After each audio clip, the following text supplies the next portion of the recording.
11개월의 출산, 육아휴직을 마치고 복직했을 때 기쁨보다는 내가 다시 사회에서 제 역할을 잘 해낼 수 있을까 하는 불안감이 더 컸습니다. 나 자신의 가치를 스스로에게 증명해 보이고 싶었던 것 같아요. 안녕하세요. 일과 육아 사이에서 나만의 성장을 차근차근 기록해 나가는 스테디지니입니다. 체력적으로나 시간적으로나 모든 게 불리했던 워킹맘인 제가 어떻게 마음을 다잡고 2주 동안 공부하여 토익 스피킹 시험에서 레벨 A를 받을 수 있었는지 저만의 시간 관리 및 멘탈 관리 이야기를 들려드리려고 합니다. 이 영상에서는 영어 비전공자인 제가 높은 영어 레벨을 거뒀던 전략적인 영어 공부 방법을 다루진 않습니다. 육아와 일 사이에서 만들어낸 시간 속에서 어떻게 영어 공부를 할 수 있었는지 제 경험담을 공유해 드리도록 할게요. 토익 스피킹을 응시해야겠다고 마음먹은 것은 지난 4월 육아휴직 이후 복직한 지 얼마 되지 않았던 시점이었어요. 인트로에서 말씀드렸던 것처럼 11개월의 출산 및 육아휴직 기간을 보내면서 스스로의 가치에 대해 증명해 보이고 싶은 마음이 컸거든요. 임신 중에도 토익 스피킹 시험을 본 적이 있었어요. 그때 받았던 토익 스피킹 레벨은 IH. 개인적으로 만족스럽지 않은 점수라 더 높은 레벨을 취득하고 싶은 마음이 컸답니다. 결과적으로 저번 점수와 비교했을 때 10점 차이밖에 나질 않지만 개인적으로 어드밴스드라는 글자가 있는 레벨을 획득하고 싶었어요. 그리고 사람 일은 모르잖아요. 공인 영어 성적을 취득해두면 추후에 유용할 것 같았어요. 워킹맘이라면 모두 공감하시겠지만 하루 종일 일하고 퇴근하고 나서 집에 와서 다시 육아까지 이 모든 것을 다 하고 나면 체력이 많이 떨어져서 무언가를 하기가 쉽지 않아요. 그리고 무엇보다 출산 전에 비해 자신만의 시간이 부족하죠. 저도 복직하고 일주일 정도는 워킹맘 생활에 적응하며 매일 쓰러지듯이 잠들었던 것 같아요. 아이를 재우다가 같이 잠이 들거나 심지어는 먼저 잠이 든 적도 있었고요. 영어 시험으로 더 나은 스펙을 쌓겠다는 나름 마음속에 열망은 있는데 제 몸은 의지력이 약한지 따라주질 않았어요. 그렇게 생각만 하고 실행을 머뭇거리던 저만의 퇴로를 차단한 방법은 바로 토익 스피킹 시험 응시료를 결제해서 저만의 데드라인을 정해놓는 것이었어요. 토익 스피킹 응시료는 84,000원으로 20분의 시험을 보는데 적지 않은 금액을 지불해야 합니다.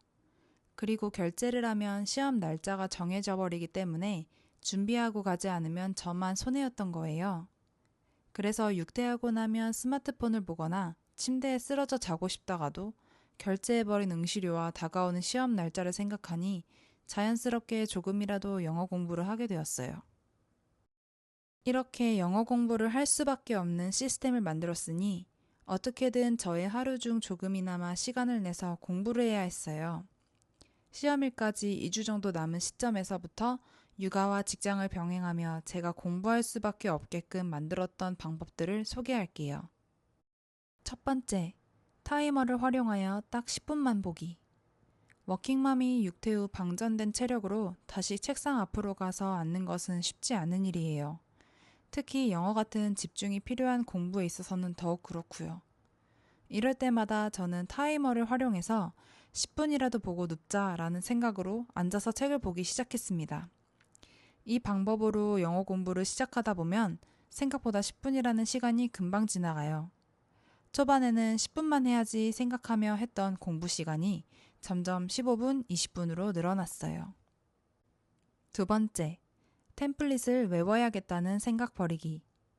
토익 스피킹 준비를 해보신 분들이라면 아시겠지만 토익 스피킹 공부하는 방법들을 알아보면 가장 많이 나오는 방법 중에 하나가 바로 템플릿 암기인데요. 절대적인 시간이 부족한 워킹맘에게는 정말 엄청난 노력이 들어가지 않는 이상 쉽지 않은 일이에요. 저의 경우 각 파트별 템플릿을 모조리 외워야겠다는 마음보다는 여러 번 반복해서 읽어보며 입에 붙여야겠다는 목적으로 공부를 했어요. 어떤 파트든 여러 번 반복해야 익숙해지고 입이 움직이기 때문에 템플릿을 모조리 외우는 것이 부담스럽다면 반복해서 템플릿을 읽어보는 방법을 추천드려요. 세 번째, 스스로에게 동기부여를 계속하기. 저에게 있어서 공인 영어 성적 취득은 저의 커리어에 있어서도 개인적인 열망으로도 앞으로의 진로에 있어서도 더 나은 삶을 위한 것이었어요. 영어 공부를 미루려고 할 때면 지금 이대로 물러서서 지난번과 같은 IM 성적을 받을 것인가? 스스로에게 되물었어요. 여기서 안주한다면 저는 IM 성적에 만족하는 사람이 돼버리는 거잖아요. 그런 생각이 6대 후에도 공부를 할 수 있도록 마인드를 다잡아주는 역할을 했던 것 같아요. 영어를 전공하진 않았지만 저의 영어 실력은 영어로 간단한 의사소통이 가능한 수준이에요. 이번 토익 스피킹은 따로 강의를 듣진 않았어요. 대신 독학으로 예전에 사서 공부했던 시원스쿨의 교재를 활용하여 책 내용을 정독하고 각 파트들의 유형을 익히고 연습하는 방식으로 준비해 갔어요. 제대로 공부하는 기간은 2주 정도로 잡았어요. 1주차에는 모든 파트 유형을 훑고 시험을 앞둔 2주차에는 매일 실전 모의고사를 1회씩 풀며 실전 시험 감각을 익히려고 했습니다. 각 파트별로 공부한 저만의 방법과 실제 시험에서 알고 가면 좋을 팁들에 대해 공유해 볼게요. 퀘스천 1, 2에서는 억양, 강세에 신경 쓰며 읽었어요. 무엇보다 자신감 있게 읽는 것. 중간에 틀리더라도 다시 자신감 있게 읽는 것이 중요하다고 생각해요. 퀘스천 3, 4의 경우 사진 묘사에 대한 템플릿을 입에 붙이려고 노력했어요. 답변을 시작하자마자 I think this picture was taken 전치사 장소가 자동적으로 나오게끔 연습했답니다. 아쉬운 점이 있다면 45초가 생각보다 빨리 지나가니 시간 분배를 잘 해야 해요. 저는 실제 시험에서 묘사에 욕심을 부리다가 답변하다가 뒷부분에 잘린 적이 있어요. 그래서 묘사하다 막히는 구간이 있다면 최대한 쉽게 설명한 뒤 다른 부분에서 더 자세히 묘사 문장을 구사하는 것이 좋을 것 같아요. 퀘스천 5에서 7은 본격적으로 토익 스피킹 시험 난이도가 느껴지는 파트였어요. 당황하지 않고 침착하게 질문 문장을 잘 활용해서 차분히 대답하는 게 중요해요. 다른 것보다 퀘스천 7의 경우 4문장 정도를 말해야 하기 때문에 교재에 나온 문장 만들기 구조를 참고를 해서 그 구성으로 답변하도록 했어요. 퀘스천 8에서 10은 표에 대한 유형이 많긴 하지만 각 유형에 대한 답변들을 잘 숙지하고 가면 고득점을 받을 수 있다고 생각되는 파트였어요. where, when 등의 의문사와 질문자가 무엇에 대해 질문했는지 잘 듣고 파악을 해서 이에 대해 맞는 답변을 하는 게 중요해요. 답변 시 적절한 전치사 사용도 신경 썼고요. 퀘스천 11은 제일 난이도가 높은 파트였어요. 이 파트에서 가장 중요하다고 생각하는 것은 질문에 대한 나의 답변이 논리적이어야 한다는 거예요. 쉬운 문장으로 구성해도 말이 되는 답변이 되게끔 만드는 것이 중요합니다.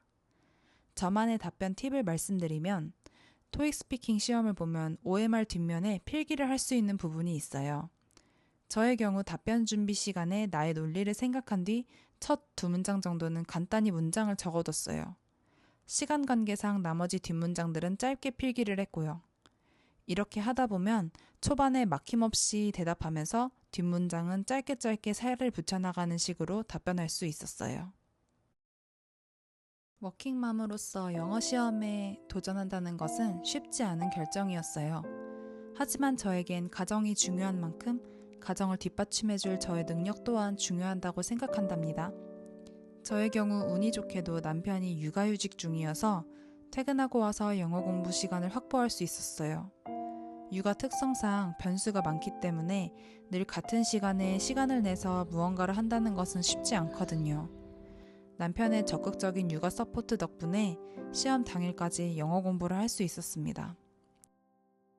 시간이 부족한 워킹맘의 공부는 벼락치기가 아니라 자투리 시간의 누적이라고 생각합니다. 한 번에 거대하게 바꾸려 하면 지치지만 매일 조금씩 쌓아가는 힘은 배신하지 않습니다. 제 채널 이름처럼 지치지 않고 꾸준하게 우리만의 길을 가다 보면 어느새 원하는 목표에 닿아 있을 거예요. 오늘 제 토스 AL 독학 후기가 토익 스피킹을 준비하시는 분들뿐만 아니라 무언가를 도전하고자 하는 육아맘, 워킹맘 분들에게도 조금이나마 도움이 되었으면 합니다. 다음 영상에서도 워킹맘의 지혜로운 시간 관리와 성장 스토리로 찾아올게요. 저와 함께 꾸준히 나아가고 싶으시다면 구독과 좋아요로 함께 해주세요. 지금까지 스테디진이었습니다. 감사합니다.